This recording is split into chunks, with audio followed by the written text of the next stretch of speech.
our good friend, Dr. Brandy Shufutinsky, is the first participant in this video, and they're talking about what's going on academically. Now, not in colleges now, but K through 12. 2 years undercover, attending online meetings for liberated ethnic studies, researching how California was going to implement its ethnic studies requirement.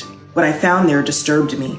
There was a well-funded, well-coordinated effort to instill anti-Israel biases into high school curriculum in California. Just like with gender ideology in the schools and the racism, we saw the anti-white settler colonialist idea that was pushed in the schools. Now you have the anti-Israel Jews are the white settler colonialist oppressors idea. It is being pushed in public schools. It's funded by a constellation of very radical anti-Israel groups. They are supplying curricula to teachers, and we are seeing it all over the country. And in those, this is what I want people to know, in those schools where teachers are pushing this anti-Israel curricula and materials, we are seeing intimidation, harassment, and violence towards Jewish students. I'm a Jewish Israeli student who recently graduated from high school in California.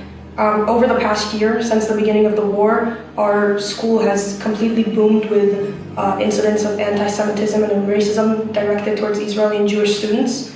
It ranged from us having food thrown at us in the yard to us getting removed from the school talent show on account of our singing in Hebrew, making students feel uncomfortable. This young woman tried to sing a Hebrew song, Yesh B'Ahava. The song is There Is Love Inside Me. You know, this is a feel-good song.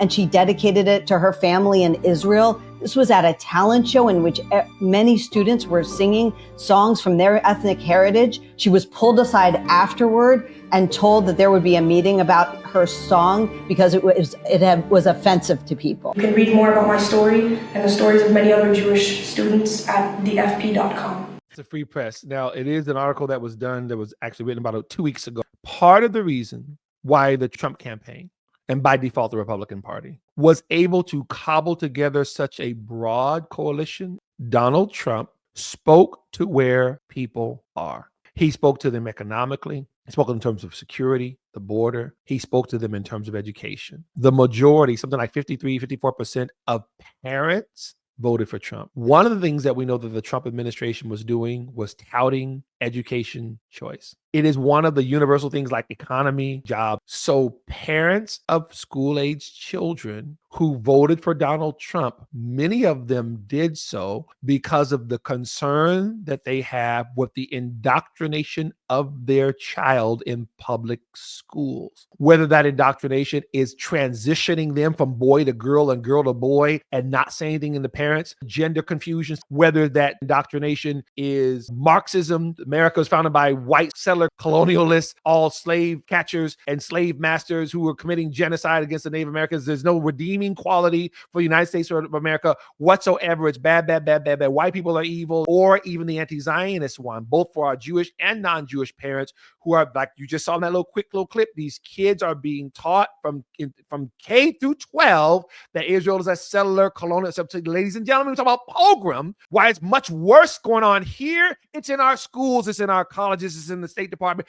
This is everywhere. And part of the reason why is because, particularly when it comes from the left, there's no courage to speak about it. It's part of what's going on. So some who voted for Trump, whether they consider themselves pro-Israel, anti-Israel, and either one, some of the parents who voted because they wanted to ensure their right to school choice, to be able to send their child to the school of their choosing, a charter school, a parochial school, to homeschool, all of those things. And for those snooty people like, people need to go to public school, those are the very ones whose kids either don't go to failing public schools or the public schools in their area are great. So Trump's campaign spoke to where people were. And part of the reason why record votes from Republicans got Native Americans at 65%. I saw one stat. I told you before, the Muslim vote for the Republicans for Trump was between 42 to 50%. Black men at 20-something%. Hispanic vote 60%. At least in Michigan, I think it got 60%. But I mean, you had different ethnicities,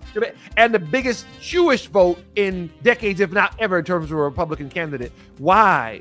People from different walks of life, different ethnicities, different religions, because they had some things in common, and one of those had to do with education.